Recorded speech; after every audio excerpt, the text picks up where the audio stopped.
கிறிஸ்துவுக்குள் பிரியமானவர்களே, கர்த்தராகிய இயேசு கிறிஸ்து நாமத்தில் உங்களுக்கு வாழ்த்து தெரிவித்துக் கொள்கிறேன்.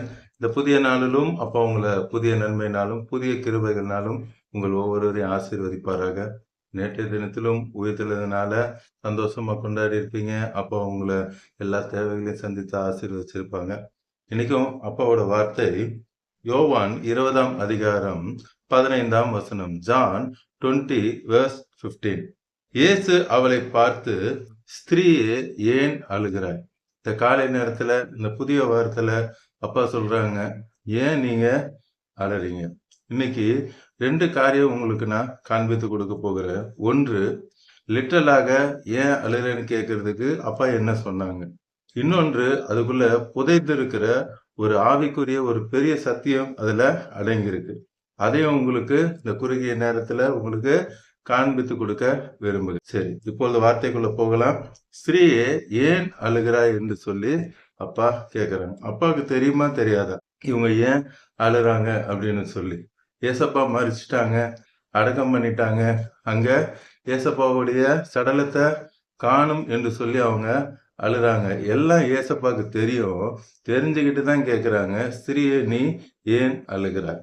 இன்னைக்கு பார்த்து கொண்டிருக்கிற கோடிக்கணக்கான மக்கள் உங்களை பார்த்து தான் அப்பா கேட்குறாங்க, ஏன் நீங்க அழுதுட்டு இருக்கிறீங்க? நீங்க அநேகர் நினைச்சிட்டு இருக்கீங்க, என் பிரச்சனை அப்பாவுக்கு தெரியுமா தெரியாதா? என் போராட்டம் தெரியுமா தெரியாதா? நான் அவரை தானே தேடுறேன், ஏன் எனக்கு இந்த பிரச்சனை, ஏன் எனக்கு இந்த போராட்டம் அப்படின்னு சொல்லி பார்த்து கொண்டு இருக்கீங்க. இன்னும் அநேகர் ஏசப்பாவை அறியாத நீங்களும் பார்த்து கொண்டு இருக்கீங்க. எனக்கு யாராவது ஒரு அற்புதம் செய்ய மாட்டாங்களா? எனக்கு இருதயத்துல இவ்வளவு வேதனை இருக்கு, ஏதாவது ஒரு கடவுள் எனக்கு அற்புதம் செய்யாதான்னு சொல்லி நீங்களும் பார்த்து கொண்டு இருக்கீங்க. உங்க எல்லாருக்கும் ஒரு நல்ல செய்தியை இன்னைக்கு அப்பா செய்ய போறாங்க.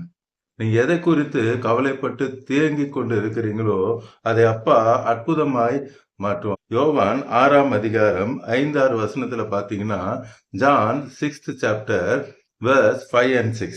பிலிப்புவை நோக்கி, இவர்கள் சாப்பிடத்தக்கதாக அப்பங்களை எங்கே கொள்ளலாம் என்று கேட்டார். அப்பா கேக்குறாங்க பிலிப்பை பார்த்து, இவ்வளவு மக்கள் வந்துட்டாங்களே, இவங்களுக்கு சாப்பாடை நம்ம எங்க வாங்கலான்னு கேக்குறாங்க. அடுத்த 6வது வசனம் பாருங்க. தாம் செய்ய போகிறதை அறிந்திருந்தும், அப்பா என்ன அற்புதம் செய்ய போறாங்கன்னு ஆல்ரெடி தெரியும். தெரிஞ்சு இருந்துன்னா என்ன கேக்குறாங்க பிலிப்பு கிட்ட, இது எங்கப்பா கிடைக்கும், எங்க போய் வாங்கலாம்?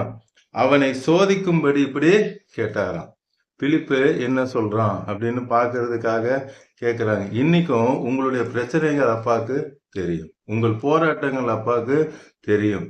இந்த சூழ்நிலையில நீங்க என்ன பேசி கொண்டு இருக்கீங்கன்னு அப்பா பார்த்து கொண்டு இருக்காங்க. ஏசப்பா உயிரோட வருவாங்கன்னு சொல்லி ஏசப்பாக்கு ஆல்ரெடி தெரியும். ஆனா இவங்க அழுது கொண்டு இருக்கிறாங்க. தேவையில்லாம என்ன பண்றாங்க, அழுது கொண்டு இருக்காங்க. அப்பாவுக்கு பிடிக்காத விஷயம் என்ன தெரியுமா? அழுகிறது. எந்த தகப்பனுக்கும் எந்த தாய்க்கும் தன் பிள்ளைகள் அழுதா பிடிக்காது. அவங்க சந்தோஷமா இருக்கணும்னு தான் நினைப்பாங்க. அதே தான் நம்ம அப்பாவும், நீங்க எல்லாவற்றிலும் சந்தோஷமாக இருக்கணும்னு தான் அப்பாவுடைய ஆசை. அடுத்து யோவான் 11ஆம் அதிகாரத்துல 30 வசனம். ஜான் 11:34. அவனை எங்கே வைத்தீர்கள் என்றார். யார கேக்குறாங்க?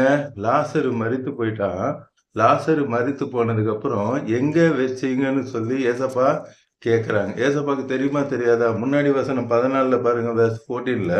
அப்பொழுது இயேசு அவர்களை நோக்கி, லாசரு மரித்து போனான் என்று வெளிப்படையாக சொல்லி, லாசரு மரித்து போயிட்டாங்கன்னு ஏசப்பாக்கு நன்றா தெரியும். இன்னைக்கு உங்க காரியத்துல இந்த காரியத்துல நீங்க விடுதலை பெற முடியல, தொடர்ந்து விழுந்து கொண்டே இருக்கிறீங்கன்னு அப்பாவுக்கு தெரியும். உங்களால அதை விட்டு வெளியில வர முடியலன்னு அப்பாவுக்கு தெரியும். உங்களுக்கு அற்புதத்தை செய்ய போறாங்க. எந்த காரியம் உங்களால விட முடியல, இந்த பாவத்தை விட முடியல, என்னென்ன காரியங்கள் விட முடியலன்னு சொல்லி இன்று நீங்க பார்த்து கொண்டு இருக்கிறீங்களோ, எல்லாவற்றுக்கும் அப்பா இன்னைக்கு ஒரு விடுதலையை உங்களுக்கு தருவேன் என்று சொல்லி இந்த காலை நேரத்துல சொல்றாங்க. எல்லாருக்கும், பார்த்து கொண்டு இருக்கிற கோடிக்கணக்கான பிள்ளைகள் எல்லாருக்கும் இன்னைக்கு அப்பா அற்புதத்தை செய்ய போறாங்க. அடுத்து ஆதியாகமம் 3ஆம் அதிகாரம் 9ஆம் வசனத்துல பாத்தீங்கன்னா, ஜெனிசிஸ் 3:9லயும், அப்பொழுது தேவனாகிய கர்த்தர் ஆதாமை கூப்பிட்டு, நீ எங்கே இருக்கிறாய் என்று. அப்ப என்ன கேட்டாங்க? நீ எங்கே இருக்கிறாய் என்று சொல்லி கேட்டாங்க. ஆதாம் எங்க இருக்கான்னு ஏசப்பாக்கு தெரியாதா? நல்லா தெரியும். இன்னைக்கு என்ன நீங்க பிரச்சனையில போராட்டத்துல போயிட்டீங்க, அப்பாவுக்கு தெரியாதா? எல்லாம் தெரியும். அப்பா உங்களுக்கு அற்புதத்தை செய்யணும்னு முடிவு பண்ணிட்டாங்க. அவன் பாவத்துல இருந்ததுனால ஒளிந்து கொண்டான். நீங்க அதிலேயே கடைசி வசனம் பாருங்க, 24ஆம் வசனம். ஜெனிசிஸ் 3:24. அவர் மனுஷனை துரத்தி விட்டு, மனுஷன்னா யார்? அப்ப யார் இருந்தது? ஆதாமும் ஏவாளும். நம்ம முதல் வசனத்துல என்ன பார்த்தோம்? ஸ்திரீயே ஏன் அழுகிறாய்? இங்க ஒரு ஸ்திரீய பிசாசு சர்ப்பம் ஏமாத்திடுச்சு. அந்த பாவம் வந்தோடனே அவங்களால அந்த ஏதேன் தோட்டத்துல இருக்கக்கூடாதபடிக்கு அவர் மனுஷனை துரத்தி விட்டாராம். இனி நீங்க ஏதேன் தோட்டத்துல இருக்கிறதுக்கு லாய்க்கே கிடையாது. பழைய ஏற்பாடுல பாவம் செய்யும் பொழுது என்ன பண்ணிட்டாங்க? துரத்தி விட்டுட்டாங்க. அந்த ஸ்திரீ நிமித்தம் அவங்க எதை இழந்துட்டாங்க? ஏதேன் தோட்டத்தை இழந்துட்டாங்க. இங்க என்ன பண்றாங்க? துரத்தி விட்டு ஜீவ விருட்சத்துக்கு போகும் வழியை காவல் செய்ய ஏதேன் தோட்டத்துக்கு கிழக்கே கேருபீன்களையும் வீசிக்கொண்டிருக்கிற சுடரொளி பட்டயம். வீசிக்கொண்டிருக்கன்னா என்ன அர்த்தம்? தொடர்ந்து அசைவாடி கொண்டிருக்கிற அந்த சுடரொளி பட்டயம் என்ன ஆகுமா? அந்த ஏதேன் தோட்டத்தை சுத்தி சுத்தி வருமா. எந்த வழியிலையும் இவங்க என்ன பண்ணக்கூடாது? உள்ள நுழைந்துடக்கூடாது என்று சொல்லி. அது இன்னொரு காரியம். அந்த சுடரொளி பட்டயத்தை என்ன சொல்லுவாங்க அப்படின்னா, பரிசுத்தத்துக்கு அடையாளமாக சொல்லுவாங்க. பாவம் வந்ததுனால பரிசுத்தத்தை இழந்துட்டாங்க. அந்த பாவத்தோடு கூட இந்த ஏதேன் தோட்டத்துக்கு வர முடியாது. அதுக்கு தடையாக இங்க யார் இருந்தா? கேருபீன் அண்ட் வீசிக்கொண்டிருக்கிற சுடரொளி பட்டயத்தையும் வைத்தார். இப்போ கொஞ்சம் மனுஷிகமா யோசிச்சு பாருங்க. இப்ப அவங்க அந்த இடத்த விட்டு வெளியே அனுப்பிச்சிட்டாங்க. அந்த ஸ்திரீ ஏவாளு என்ன பண்ணிருப்பாங்க? அந்த கேருபின் கிட்டையும் சுடரொளி பட்டயத்திட்டையும் கேட்டிருப்பாங்க. எங்களை தயவு செஞ்சு விட்டுருங்க, இனிமேல் நாங்க பாவம் செய்ய மாட்டோம் அப்படின்னு சொல்லி எவ்வளவோ கதறி இருப்பாங்க. ஆனா அந்த கேருபீன்களோ அந்த சுடரொளி பட்டயமோ ஒரு வார்த்தை கூட பேசவில்லை. ஏன்னா அது அப்பாவுடைய ஆர்டர். அப்பா ஒரு பக்கம் அன்பான தேவனா இருந்தாலும் இன்னொரு பக்கம் அவர் நீதியுள்ள நியாயாதிபதியாக இருக்கிறார். அந்த லூசிபர் பாவம் செய்யும் பொழுது இனி நீ பரலோகத்துல இருக்க லாய்க்கலன்னா அவனுக்கு கீழே தள்ளினார். அவனுக்காக தான் நரகத்தை உண்டாக்குனார். அவனுக்கு பதிலாக தான் மனுஷனை நம்மளும் உண்டாக்குனாங்க. நம்ம பரிசுத்தமா இருப்போம்னு சொல்லிதான் உண்டாக்குனாங்க. அந்த பிசாசு தந்திரமா ஏவாளை ஏமாற்றி அந்த ஏதேன் தோட்டத்துல இருக்கிற ஸ்லாக்கியத்தை இழக்க வைத்து வெளியே அனுப்பிச்சிட்டான். இப்ப இந்த ஸ்திரீ எவ்வளவோ கெஞ்சிருப்பாங்க. நேற்று தினத்துல உங்களுக்கு ஸ்திரீயை குறித்து நான் காண்பித்து கொடுத்திருப்பேன். இன்றைக்கும் ஏன் அங்க ஏசப்பா ஸ்திரீயை ஏன் அழுகிறாய்ன்னு கேட்டாங்கன்னா அதுக்கு லிங்க் இங்கதான். இங்கேயும் இந்த ஸ்திரீ ஏவால எவ்வளோ அழுது கெஞ்சி கேட்டிருப்பாங்க. அவங்க உள்ளேயே விடல, வெளியே போயிட்டாங்க. இதுல என்ன ஒரு பெரிய சத்தியம் இருக்குன்னு கேக்குறீங்களா? கல்வாரி சிலுவையில நம்ம அப்பா எல்லா பாவத்தையும் அக்கிரமத்தையும் கல்வாரி சிலுவையில சுமந்துட்டாங்க. இந்த பட்டயம் அப்பா மேல கல்வாரி சிலுவையில வந்துச்சு. இந்த பாவம் எல்லாம் வந்துச்சு. அப்பா எல்லாவற்றையும் என்ன பண்ணாங்க? கல்வாரி சிலுவையில ஏற்றுக்கொண்டு எல்லா பிசாசோட தந்திரங்கள் எல்லாவற்றையும், எல்லா பாவம், நம்மளுடைய எல்லா பாவம் அக்கிரமங்கள் மீறுதல்கள் எல்லாவற்றையும் ஏற்றுக்கொண்டு கல்வாரி சிலுவையில வெற்றி கொண்டார். லூக்கா 24ஆம் அதிகாரம் 5ஆம் வசனம். லூக் 24:5.